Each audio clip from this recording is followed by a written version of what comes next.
शांति से उसको एनर्जी इकट्ठा करने दो, क्योंकि आगे भौकाल करना है ना उसे। नहीं तो सब पूरा इकट्ठा कर ले। हाँ। हरिंदर जी, बहुत लोगों के इतने में रिकॉर्डिंग हो जाएगी ना? हाँ जी, हाँ लगा लेते हाँ हाँ, आप लगा लो, हम प्रश्न पूछते हैं। हरिंदर जी, बहुत लोग प्रश्न करते हैं कि आप जो है उसकी बात करते हैं, क्या कहते हैं, ध्यान की। जी। लोगों के प्रश्न आए कि हरिंदर जी जब भी कहते हैं तो ध्यान की बात करते हैं जी। तो ध्यान क्या है? आपने ध्यान को ही बड़ा बताया है जी। ये मैं नहीं कह रहा हूँ, लोगों ने कहा, ठीक जो है आपको सुनने वाले हैं, देखने वाले हैं जी। पंजाब से या जहाँ से भी, दूसरे शहरों से। ध्यान मेरे हिसाब से मतलब कि ध्यान एक हमारा जो पिछला डाटा है सारा, वो डाटा हमारा डिलीट होता है सारा। देखिए, जब हम हमारे फ़ोन में हम सॉफ्टवेयर, अब हमारा फ़ोन अपडेट करते हैं, फ़ोन अपडेट करते तो पहले कुछ ना कुछ डिलीट करना पड़ता, फिर फ़ोन अपडेट होता, नहीं अपडेट नहीं होता अगर मेमोरी फुल हो। तो उसी हिसाब में हमारे जन्मों जन्मों का हमारे अंदर डाटा फीड हुआ है। जब हम ध्यान में बैठते हैं तो डाटा धीरे धीरे डिलीट होने लगता है, धीरे धीरे डिलीट होता जाएगा, डिलीट होता जाएगा, फिर आपका सॉफ्टवेयर अपडेट होता जाएगा। कि आपका जब सॉफ्टवेयर अंदर से अपडेट होगा, जो आप बाहर से चेंज करना चाहेंगे वो आप अंदर से चेंज नहीं कर सकते। बिना ध्यान के आप अंदर से चेंज कर ही नहीं सकते। बाहर से चेंज कर लेंगे कि हम ये नहीं खाएंगे, हम इसको गाली नहीं देंगे, ये नहीं करेंगे, लेकिन अंदर से कैसे चेंज कर सकते हैं? अगर हमको किसी ने गाली दे दी, चलो हम उसको गाली नहीं दे रहे, अंदर तो हम ऐसे हिल गए ना, है ना, अंदर तो हमारी हलचल हो रही है ना। हम दिखावा कर रहे हैं कि चलो हम अब कुछ नहीं कह रहे, हम अच्छी तरह बात कर रहे हैं, लेकिन अंदर से जो हलचल हो रही है अंदर हमारा, हम ऐसे नहीं हैं, हम ऐसे कर रहे हैं, तो उसके लिए ध्यान ही है अंदर के लिए। जब अंदर से आपका चेंज होने लगेगा तो बाहर तो ऑटोमेटिक चेंज हो जाता है। तो ध्यान एक मतलब कि पुराना डाटा डिलीट करने के लिए, आपकी आत्मा तक पहुंचाने के लिए, आपको आनंद के लिए, आपको सुख, मतलब कि सभी चीज़ें के लिए ध्यान जरूरी है। जी जी जी। तो क्या ध्यान तपस्या एक ही है या अलग अलग है? देखिए, मेरे हिसाब से तो सब कुछ एक ही है। कोई क्योंकि तपस्या बहुत लोग भ्रमित है ना। हाँ, इंग्लिश में मेडिटेशन बोल देते हैं, पंजाबी में सिमरन बोल देते हैं, मुस्लिम धर्म में बंदगी बोल देते हैं, तो हिंदू धर्म में तपस्या, साधना, मतलब कि अलग अलग नाम दे दिए हैं। मतलब कि रास्ते, उनके रास्ते थोड़े थोड़े अलग अलग होंगे, लेकिन बाद में जाके बड़े हाईवे में एक ही आ जाता है। मतलब कि जब हमारे प्राण शुद्ध होने लगेंगे तो सभी साधनाएं प्राण शुद्ध करने की लिए की जाती हैं। फिर धीरे धीरे हमारे प्राण शुद्ध होते हैं, फिर हमें अनाहद नाद सुनाई देती है, फिर प्रकाश दिखाई देता है। मतलब कि आगे आगे हम अपना चेंज होता है ऑटोमेटिक आगे आगे। और कई लोगों का मैंने ये भी देखा है, कई लोगों को अनाहद नाद भी सुनाई देती है जी जी और उनमें उनकी ज़िंदगी में कोई चेंज नहीं आ रहा। हाँ जी जी मतलब कुछ लोग हैं, मैंने मतलब मेरे पंजाब में एक माता थी, वो मेरे साथी बता रहे थे कि उनकी अनाहद नाद चलने लगी। जी जी तो वो उन्होंने क्या किया कि बाबा जी यहाँ आके बैठो। जी जी उनकी अनाहद नाद चलने लगी तो उन्होंने क्या किया कि डॉक्टर को दिखाया कि मेरे अंदर का आवाज़ आ रही है कि कुछ चेक करिए। वो डॉक्टर के पास गए, जी जी जी तो डॉक्टर ने उनका चेक किया। उन्होंने कहा, डॉक्टर को क्या पता था, डॉक्टर कह रहा है कि आपको दवाई लेनी पड़ेगी, शायद आपके कान का ऑपरेशन करना पड़े। बहुत सारे डॉक्टरों के पास गए। तो मेरा वो साथी था, वो ध्यान करता, तो उसके पास गए कि मेरे अंदर वो आवाज़ आती है ऐसी कि उसने मेरा मोह तोड़ दिया। मेरे बच्चों से जो मैं प्रेम करती थी, मेरा अब उनसे मोह नहीं रहा। तो जो वो मेरा साथी था, उन्होंने बताया कि ये तो बहुत अच्छी बात है, लोग इसके लिए कितना प्रयास करते हैं, आपकी अनहद नाद पिछले जन्म के हिसाब से आपने कुछ किया होगा तो ऑटोमेटिक चल पड़ी, तो बहुत अच्छी बात है। वो कहने लगी कि इसको बंद कराओ किसी हिसाब से, मुझे नहीं चाहिए। वो माता कहने लगी कि अनहद नाद मेरी बंद कराओ, कि मुझे नहीं चाहिए, मेरे तो बच्चों से मुंह तोड़ दिया। लेकिन उसको उस चीज की वैल्यू नहीं पता था। मतलब कि कुछ लोगों को अनुभव होने लगते हैं लेकिन उसकी वैल्यू नहीं पता किसी को। जैसे हमारे हाथ में सोना है, एक के हाथ में सोना है, एक के हाथ में उसको उसकी वैल्यू नहीं पता, उसके पास सोना पड़ा है। एक के पास सोना नहीं है और उसको उसकी वैल्यू का पता है। तो आप किसको सही मानोगे? आपसे पूछ रहा हूँ, जी जी जी। किसको सही मानोगे आप? जिसको वैल्यू पता है नहीं, तो आप बताएं। और जिसके पास वैल्यू है उसके पास सोना नहीं है ना।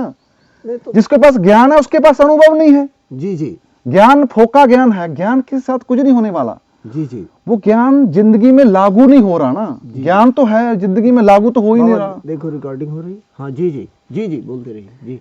मैं कहता हूँ जिसके पास सोना है वो भी बेकार है, जिसके पास अनुभव है वो भी बेकार है। जिसके पास फोका ज्ञान है, जिसके पास सोने की वैल्यू का पता है वो भी है। दोनों चीजें चाहिए, दोनों। अनुभव भी चाहिए आपको, ज्ञान भी चाहिए। जो आपको चीज मिल रही है उसकी वैल्यू पता। जो बुजुर्ग औरत थी उसको अनहद नाद की वैल्यू का नहीं पता था। जी जी। वो कहती मेरा खेड़ा छड़वाओ इससे, क्योंकि उसकी वैल्यू का पता ही नहीं था उसको। उसको सोना मिल गया था, उसकी वैल्यू का पता नहीं था। जी जी।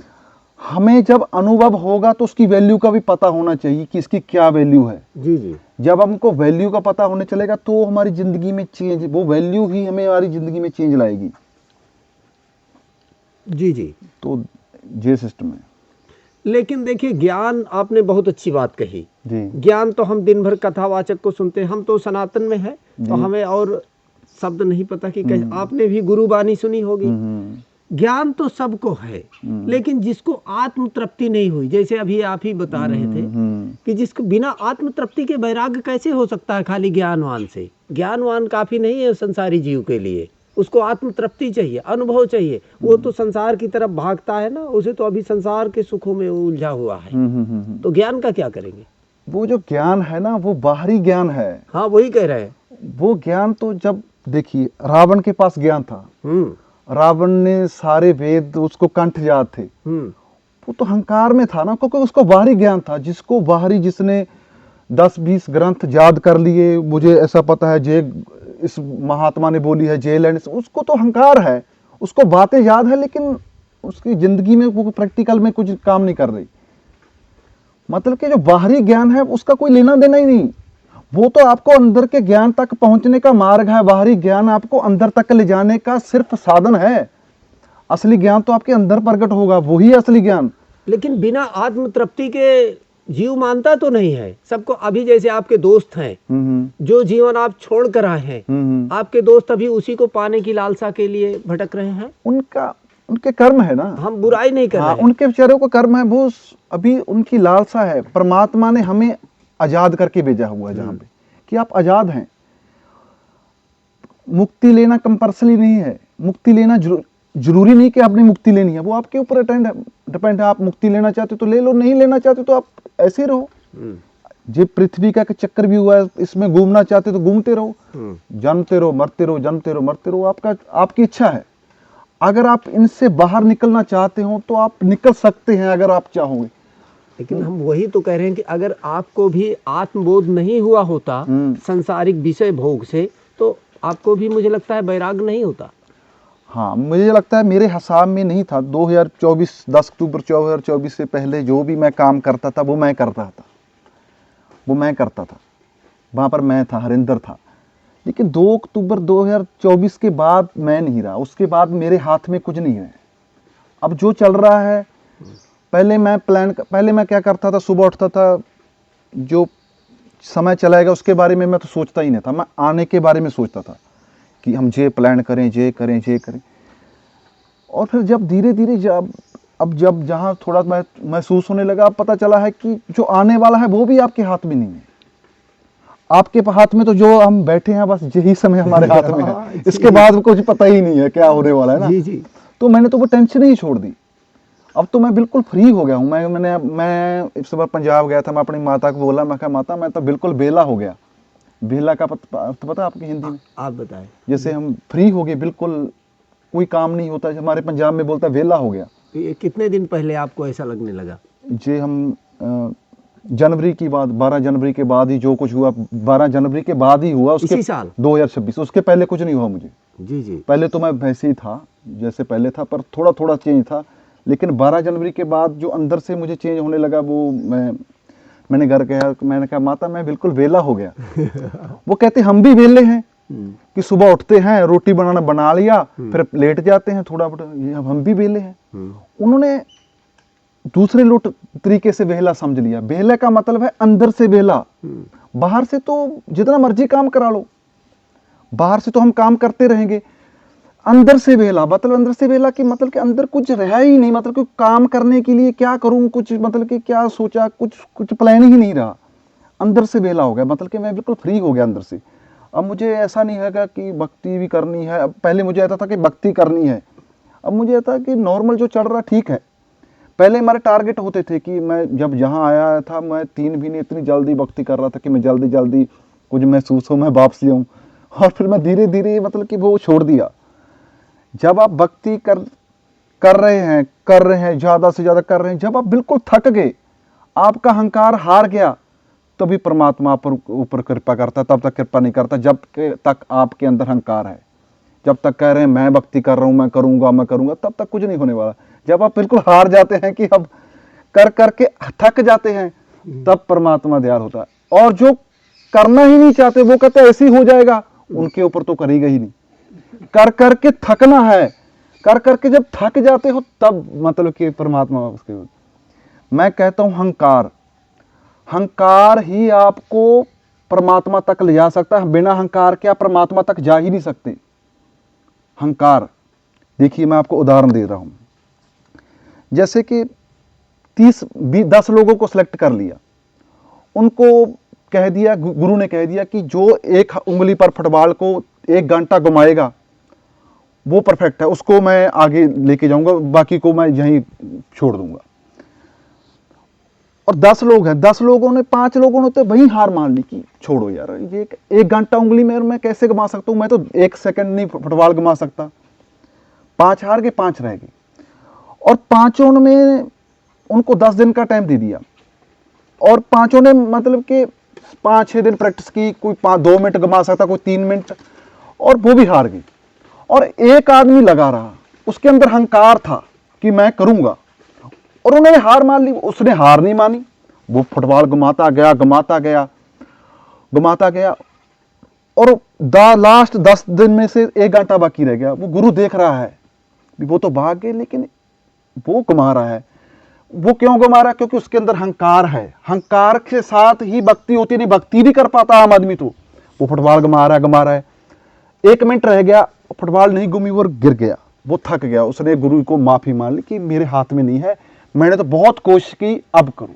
गुरु ने उसकी बांह पकड़ी और कहा आ जा, क्योंकि उसने हार नहीं मानी। लास्ट में हार मानी, बिल्कुल 1 मिनट रहे थे, तो गुरु ने उसको पकड़ लिया कि अहंकार उसका ढीला हो गया। उसने गुरु को संपर्क कर दिया और उसने गुरु को अपने सीने से लगा लिया।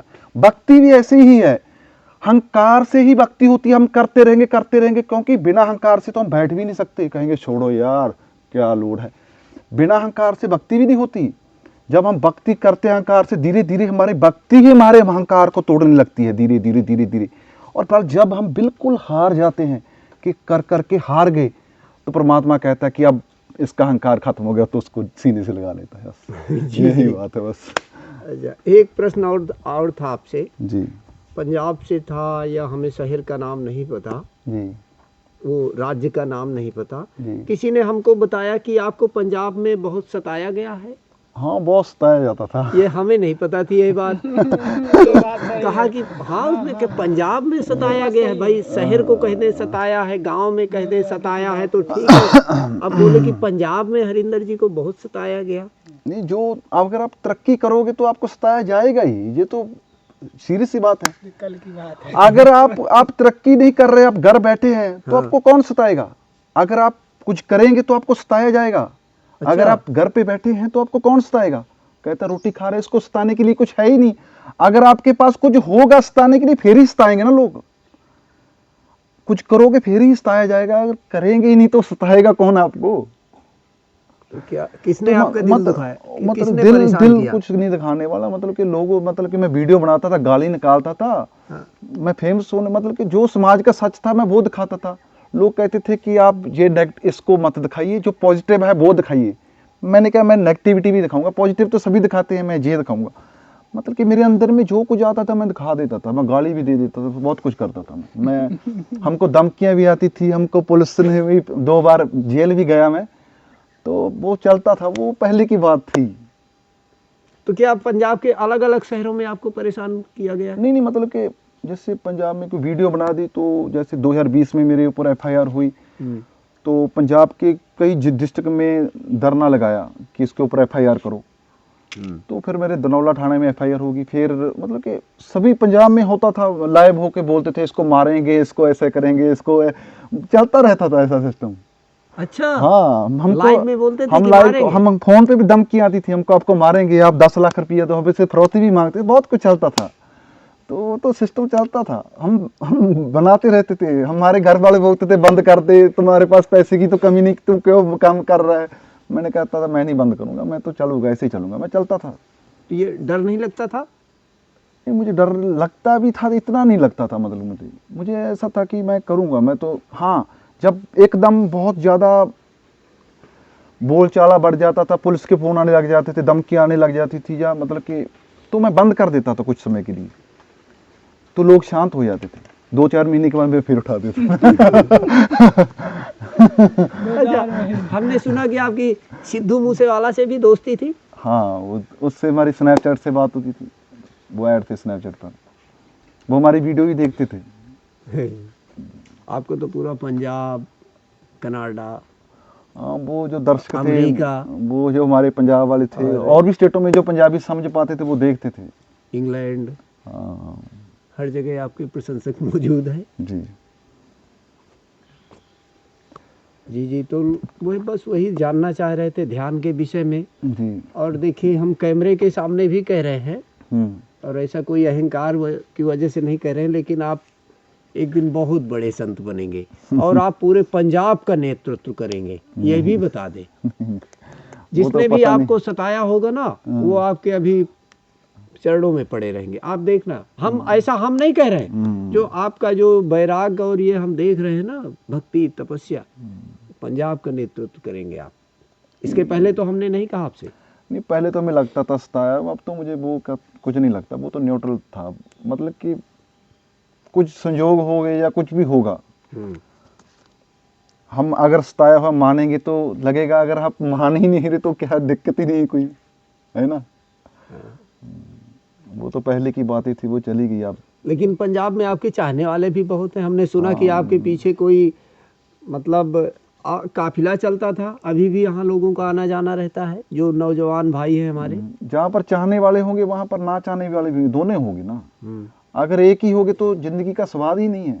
अगर सारी जिंदगी में सच हो जाए तो भी जिंदगी में कोई मजा नहीं रहेगा, अगर सारा झूठ हो जाए तो भी नहीं। तो परमात्मा बैलेंस रखता है, ये दोनों चीजें होती हैं। जहाँ पर आपकी तरक्की होगी वहाँ पर आपके एंटी भी होंगे, अगर एंटी नहीं तो आपकी तरक्की नहीं है। वो तो जरूरी है, हर जगह ही होती है, ये कुदरत के नियम है। तो क्या वैराग भी तभी होता है जब हमारे जीवन में घटना दुर्घटना होती है? ये भी क्या सत्य है? ये सत्य नहीं है। तो जो पंजाब में आपके साथ घटनाएं हुई, और मान लीजिए सब कुछ आपके ही पॉजिटिव चलता, आपके ही मुताबिक, लोग आपको तंग नहीं करते, परेशान नहीं करते, लोग समाज या जो भी, तो क्या आप चित्रकूट में होते? उस बात का तो रीजन ही नहीं है। मतलब कि उनके तंग करने या मेरे फॉलोअर्स के का तो रीजन ही नहीं बकती ना। अच्छा, नहीं, उसका कोई रीजन ही नहीं। मतलब मैं उनसे दुखी होकर नहीं आया ना, मुझे मतलब कि ऐसा कोई सिस्टम ही नहीं था। मैं तो वो कृष्ण की वीडियो देखता था, वो अपने, मैं आपको भेज दूंगा, वो जो कृष्ण जी अर्जुन को उपदेश दे रहे हैं, मैं तो वो देख के रोने लग जाता था बस। और फिर मैं वीडियो भी शूट कर रहा था, मैं ये भी कर रहा था। मैं जिंदगी में 2 काम नहीं कर सकता, मैं तो या तो वीडियो शूट कर सकता था या भक्ति कर रहा था। तो मुझे एक बार ये डिसीजन लेना पड़ गया कि बोलो वीडियो बनाओगे या भक्ति करोगे, तो फिर मुझे वीडियो छोड़नी पड़ी। या तो मैं वीडियो बना सकता था या भक्ति कर सकता था। लेकिन आपने घर बसाने के लिए नहीं सोचा, हम भी बच्चे पैदा करें, शादी करें? इसके लिए मैंने सोचा नहीं। मैंने पहले से घर बोलता था कि मेरी शादी नहीं होगी, मैं नहीं करवाना चाहता। मेरे घर वाले बहुत जगह जाते थे, बाबों को भी बोलते थे इसको कोई उपाय कर दो, इससे हमारे बेटे की शादी हो जाए। वो कहते थे आपके बेटे के ऊपर डिपेंड है, आप कुछ नहीं कर सकते। वो चाहे तो करवा सकता है, लेकिन आप, वो बेचारे हमारे पर्स के नीचे चांदी रख देते, कोई गायों को गाजर चार दो, मैं वो भी कर देता था। मैंने कहा कुछ मर्जी करवा लो, आपके हाथ में नहीं है ना मेरे हाथ में है। वो कहते थे अब ये कर दो, ये पुण्य कर दो, वो कर देता था। लेकिन शादी वादी हमारे हाथ में नहीं है। आप अपने माता पिता के इकलौते संतान हैं हाँ हाँ। और कोई भी माता पिता ये नहीं चाहता कि मेरा बेटा बैरागी बने, सन्यासी बने। किसी का नहीं चाहता, वो तो लेकिन- अपने लिए चाहते हैं कि हमारी सेवा करे, शादी करवाए, आगे तक जाए, वंश चलाए। उनको बेचारों को मतलब कि पता नहीं ना, उनको वहां तक ही पता है। अगर उनको पता होता तो फिर ये बात ना कहते। मतलब कि जहाँ तक हमारी बुद्धि विकसित होगी हम वहाँ तक ही बात कर सकते हैं, आगे नहीं कर सकते। तो उनके हाथ में नहीं है वो। उन्होंने जैसा समाज को देखा है कि सभी बच्चे की शादी हो रही है, हमारे बच्चे की हो, जैसे हम देख रहे हैं वैसा वैसा हम सोच रहे हैं कि हमारे साथ भी ऐसा हो। ऐसा कोई नहीं सोचता कि गुरु नानक जी ऐसा भी हम हो, कृष्ण के जैसे भी हम हो, राम के जैसे, वो ऐसा नहीं सोचता। हाँ वैसा राजबाग सोच लेते हैं, लेकिन ये नहीं सोचते कि वो सब कुछ त्याग दे, ऐसा नहीं सोचते कि सब कुछ रखे, ऐसे सोचते। तो अब उनके माता पिता की अनुमति मिल चुकी है। देखो माता पिता की अनुमति अगर ना भी दें तो भी क्या, अगर दे दे तो भी कोई बात नहीं। मैंने माता पिता को यही बोला था कि आप खुशी खुशी भेज दोगे तो भी अच्छा है, अगर आप रोकोगे तो जाएंगे तो मैं है ही। उनको भी पता है कि ये मानने वाला तो है ही नहीं। आज्ञाकारी बच्चा कभी भी जी जी। वो लक्ष्य प्राप्त नहीं कर सकता जो करना होता है। आज्ञाकारी बच्चा हमेशा, जो आज्ञाकारी बच्चे हैं वो, उनको मैं बेकार मानता हूं। जो आज्ञाकारी बच्चे हैं, आज्ञाकारी का मतलब जहां तक माता पिता की कैपेसिटी है वहां तक बस। मैं सामाजिक तरीके से बताना चाहता हूं, जितने भी सिंगर हुए हैं, महान सिंगर, वो उन्होंने माता पिता की बात नहीं मानी। माता पिता कहते थे देख काम कर ले, वो कहते थे ये तो नचारों का काम है, ये क्या करता है। जब उन्होंने करोड़ों रुपया कमाए तो माता पिता उनके साथ हो गए, अरे बहुत अच्छा काम किया। जितनी हीरोइन्स एक्टर्नीज हैं उन्होंने माता पिता की बात नहीं मानी। जी वो अब करोड़ोंपति होगी, माता पिता उनके साथ होगी। जितने पॉलिटिशियन हैं उन्होंने अपने माता पिता की बात नहीं मानी। क्या अरे वोटों में अरे तुम हार जाओगे, वो बन गए पॉलिटिशियन, अब माता पिता उनके साथ हैं। गुरु नानक देव जी के माता पिता नहीं माने, अरे क्या कर रहा है, 20 रुपए का बिजनेस चलाने के लिए दिया था, 20 रुपए उन्होंने साधुओं को भोजन खिला दिया। कृष्ण ने अपने माता पिता की नहीं मानी, महात्मा बुद्ध ने माता पिता की नहीं मानी, तो बोलिए माता पिता की मानी, जिन्होंने मानी है वो महामूर्ख हैं। अगर आपको कुछ दिख रहा है, आप कुछ करना चाहते हो तो आप करो, अगर आप कुछ कर ही नहीं सकते तो आप माता पिता की मानो, वो तो मानेगी। आपके उतना अंदर कैपेसिटी नहीं कि आप अपने माता पिता को कुछ करके दिखा दो, क्योंकि माता पिता को ही पता होता है कि हमारा बच्चा जी हमारे जो गई है यही रहेगा। अगर जिसको कुछ करना चाहता है वो उसको कोई रोक ही नहीं सकता। माता पिता तो समाज को ही नहीं रोक सकता अगर करना चाहते हैं। अगर करना चाहते ही नहीं तो वो माता पिता का बहाना लगा लेगा, अरे मेरे तो माता पिता भक्ति नहीं करने देते, वो करना ही नहीं चाहता ना, तो माता पिता के ऊपर थोप देगा। मतलब जो करना चाहता है उसको तो कोई रोक ही नहीं सकेगा ना, बस यही है जी। तो माता पिता धीरे धीरे समझ जाते हैं, अब समझने लगे हैं, वो भी ध्यान करते हैं। पहले नहीं समझते थे, अब धीरे धीरे समझने लगे हैं कि माता पिता मेरे हाथ में कुछ नहीं है, ना आपके हाथ में है ना मेरे हाथ में है। जो जैसा चल रहा है उसको चलने दो, ना हम रोक सकते हैं ना आप रोक सकते हैं, जो होगा वो होगा। जी जी जी बाबा जी, थोड़ा वो बोलना है सिख गुरुओं वाला, वो जयकारा सिखाएंगे क्या? हाँ, आप बोल। एक बार आप बोलेंगे फिर दोबारा हम, चलो हाँ। फिर वो बीच में एडिटिंग कर दो। ठीक। पहले एक बार रिपीट करिए ठीक है। जो वो बोलते थे गुरु गोविंद सिंह। वो बोलते थे, बोले सो निहाल, सत श्री अकाल, ऐसे बोलते। बस इतना ही, बोले सोनिहाल हाँ। सत श्री अकाल। हाँ, और बस हो गया। जय वाहिगुरु जी का खालसा, वाहिगुरु जी की फतेह जी। ठीक है, चलिए वही बोलिए गुरु गोविंद सिंह जी वाला। ठीक है। एक बार वो बोलेंगे फिर दोबारा हम बोलेंगे, तीनों मिलके। बाबा सुन लेना। हाँ चलिए बोलिए। ठीक है।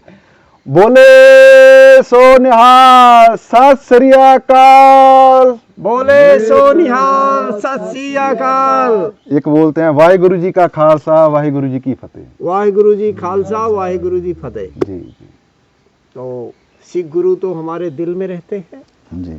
और सिख गुरुओं की वीर शौर्य गाथा तो मैं आपको मुख से सुना चुका हूँ, मुझे जवानी याद है। आपने देखा भी होगा। जी जी। तो